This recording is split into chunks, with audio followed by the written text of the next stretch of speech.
Hayao Miyazaki, the renowned Japanese animator and co-founder of Studio Ghibli, is celebrated worldwide for his exceptional storytelling and profound insight into the human condition. However, beneath the enchanting world he creates lies a profound disdain for certain aspects of America and Western media, particularly Hollywood. This video delves into Miyazaki's criticisms of Western media, his encounters with Hollywood, his boycott of the Academy Awards, his dislike of certain famous movies, his reluctance to fraternize with Western celebrities, and his battles with industry giants like Harvey Weinstein and Disney. Now, at the core of Miyazaki's critique of Western media lies his dissatisfaction with the prevailing trends and values sustained by Hollywood. Throughout his career, Miyazaki has openly expressed his disdain for the commercialization and superficiality that often characterize Western filmmaking. He has criticized the emphasis on profit over artistry, the prevalence of violence and sensationalism, and the lack of depth in storytelling. Essentially, he would like way less Transformers movies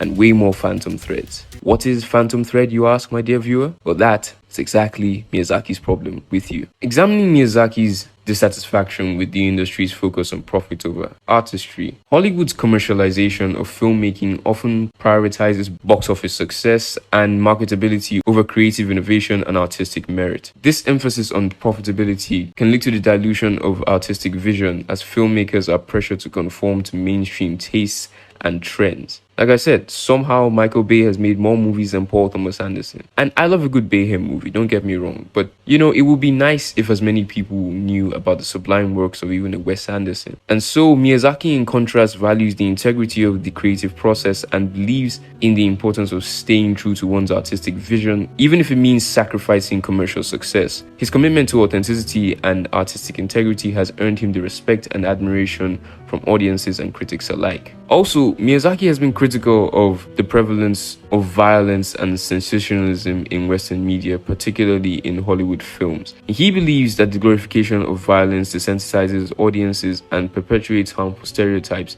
and ideologies, which I think the take on being desensitized by violence is a huge boomer opinion, I will not lie, and so far it hasn't proven to be true, at least not with the current amount of violence in movies. I do agree, however, when Miyazaki says that sensationalistic storytelling often prioritizes shock value over meaningful narrative and character development, resulting in shallow and unfulfilling cinematic experiences. As a filmmaker who values storytelling as a means of exploring complex themes and emotions, Miyazaki advocates for a more nuanced and thoughtful approach to filmmaking, one that challenges societal norms and stimulates intellectual engagement. And he's right. I mean, the truth is, not everyone everywhere all the time wants spectacle with depth or depth without spectacle at all, depending on your mood and background. But you never really hear people saying, Hollywood's making too many movies with actually cohesive storytelling and good life lessons and narrative depth. We need to make more fluff. So the championing of the movies with less spectacle is what is really needed and what the more artistically inclined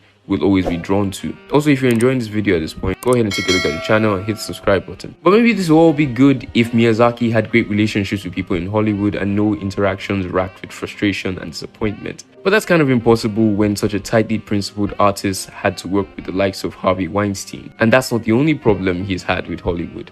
Despite being admired by many in the industry, Miyazaki has remained distant from Western celebrities and filmmakers. He has expressed reluctance to engage in Hollywood culture, viewing it as antithetical to his artistic principles. For instance, in 2003, Miyazaki made headlines when he boycotted the Academy Awards ceremony. His decision was rooted in his opposition to the Iraq War, which was ongoing at the time. That was also the year he won Best Animated Feature for Spirited Away, mind you. Miyazaki refused to attend the event, citing his refusal to visit a country engaged in military conflict. His decision to boycott the 2003 Academy Awards not only highlighted his commitment to pacifism, but also sparked a broader conversation about the intersection of art, politics, and morality. By refusing to attend the ceremony, Miyazaki demonstrated his belief that artists have a responsibility to use their platform to advocate for peace and justice. His stand resonated with many in the international community who shared his concerns about the Iraq War and the broader implications of militarism and imperialism. While some criticized Miyazaki for injecting politics into the realm of entertainment, Others praised him for his courage and integrity in standing up for his beliefs even in the face of potential backlash. But it's not just about the things he has done. This anti-war, anti-violence sentiment has also carried itself into Miyazaki's distaste for certain Western films. He has been particularly critical of movies like Apocalypse Now, Indiana Jones, and The Lord of the Rings, which honestly I think he really doesn't understand Lord of the Rings in particular, but I'm getting ahead of myself. I'll go ahead and state his case first. In these films, Miyazaki sees a glorification of violence, cultural insensitivity, and a lack of nuance in storytelling. He views them as emblematic of the broader issues plaguing Western media and Hollywood's tendency to prioritize spectacle over substance. Miyazaki's criticism of these Western films extends beyond mere disapproval of their content to a deeper critique of the cultural and ideological underpinnings of Hollywood cinema. For example, in Apocalypse Now, Miyazaki discerns a troubling glorification of violence and militarism, as well as a lack of empathy for the victims of war. He argues that the film's portrayal of the Vietnam War perpetuates harmful stereotypes and romanticizes the brutality of armed conflict, thereby normalizing and even valorizing acts of aggression. Similarly, in Indiana Jones, Miyazaki detects a troubling lack of cultural sensitivity and historical accuracy, particularly in the depiction of indigenous peoples and marginalized communities. He contends that the film's portrayal of non-Western cultures reinforces colonialist narratives and perpetuates harmful stereotypes, contributing to the marginalization and erasure of diverse voices and experiences. You know that iconic scene where Indy shoots this guy who clearly brought a knife to a gunfight? Yeah, most of us just chuckled at that joke. But that scene is particularly troubling to Miyazaki because, in his words, those of us with a few skin tones darker than beige, yeah, we're the ones getting shot, which makes us, in his mind, very foolish and very embarrassing, which I kind of get. But because this particular scene is a joke that is exactly the same if you switch the ethnicities of the people in it, this is where I really started asking myself, is Miyazaki just a really talented grouch? And the internet said in some ways, yes, he certainly has a point, but it takes an interesting level of taking everything a bit too seriously to get there. Moving on to The Lord of the Rings though, it seems Miyazaki's critique of The Lord of the Rings stems from his concerns about the lack of nuance and complexity in its storytelling. While acknowledging the epic scope and visual spectacle of the film, Miyazaki argues that it fails to grapple with the moral ambiguity and ethical dilemmas inherent in its narrative. He contends that the film's simplistic portrayal of good versus evil overlooks the complexities of human nature and the grey areas of morality, reducing characters and conflicts to mere archetypes and tropes. Which I sort of understand. I don't think it's completely accurate, but this is a critique that has been leveled against it by a few other artists and even those who were directly influenced by Tolkien. But what I do not understand is what he means when he gets into the cliche critique of Tolkien's works as racist, saying that orcs and Uruk-hai are Asian and African people or representations of these non-white peoples, while citing the original text. This is a critique I've always felt was racist in itself, because it just assumes that because Tolkien wrote a story featuring predominantly white people fighting against what are clearly non-human monsters controlled by a force of unspeakable evil, it meant that the monsters were representations of non-white people. And I sit and I wondered, oh, and why do you think that, Miyazaki? Because Tolkien was white, or because the white people are battling monsters? This one really gets my goat, because for more context, Tolkien was an ardent racist at a time when it was extremely unpopular to be. One who retired from Oxford and made sure his position went to the first New Zealander to ever be appointed to the position of Merton Chair. Tolkien, who allowed the Hobbit to be banned from the large economy that was Germany and its lands because he openly stood against Hitler and also called him some very funny vulgar names. I mean, come on, Miyazaki. Of all the takes. You see, this is why Tolkien said he hated allegory and that his works weren't to be interpreted allegorically. Anyway, I think I got a bit heated there. Moving on. Let's move on to why he snubbed some of our favorite directors. Now, despite his international acclaim, Miyazaki has maintained a distance from Western celebrities and filmmakers. He prefers to focus on his craft rather than engaging in trappings of celebrity culture, which, when you realize that certain parts of celebrity culture are a bit dark, kind of looks like a baller move. His reluctance to immerse himself in Hollywood celebrity culture is exemplified by his interactions or lack thereof with Western celebrities and filmmakers. Despite being admired by many in the industry, Miyazaki has chosen to maintain a certain degree of distance and privacy.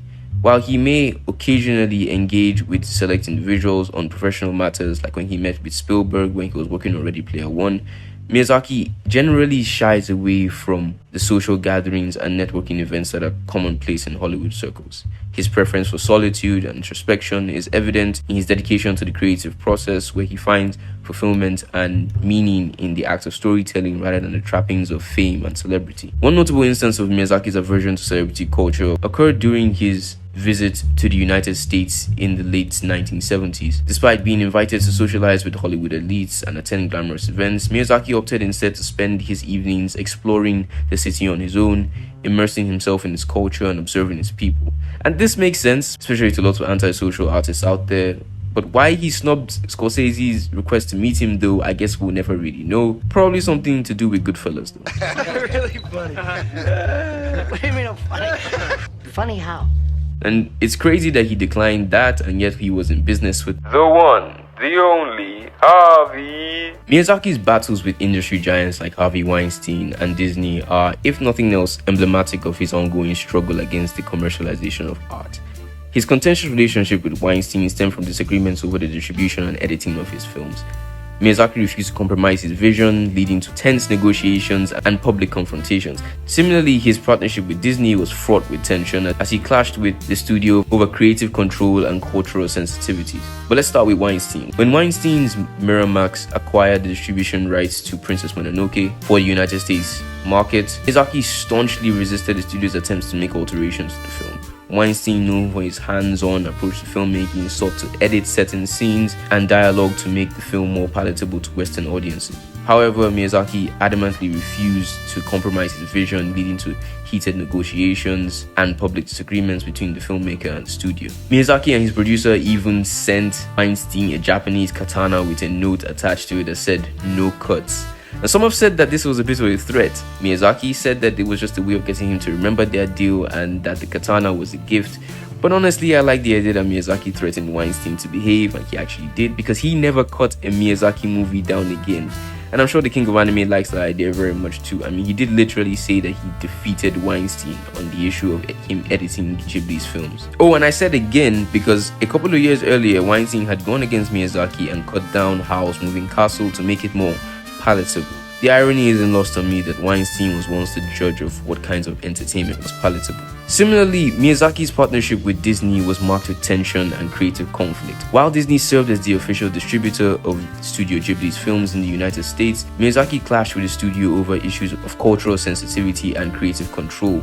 One notable instance of discord occurred during the English localization of Spirited Away, when Miyazaki pushed back against Disney's proposed changes to the film's dialogue and cultural references. The director insisted on preserving the authenticity and integrity of the original Japanese version, refusing to dilute his story to cater to Western sensibilities. And Disney eventually caved in, especially as Miyazaki had Pixar's John Lasseter on his side, and because Lasseter was, among other things, a huge fanboy. So Miyazaki took on both Disney and Weinstein and won. I almost forgive him for the Lord of the Rings take. Almost. In conclusion, Hayao Miyazaki's critique of Western media and Hollywood reflects his deeply held convictions and commitment to artistic integrity.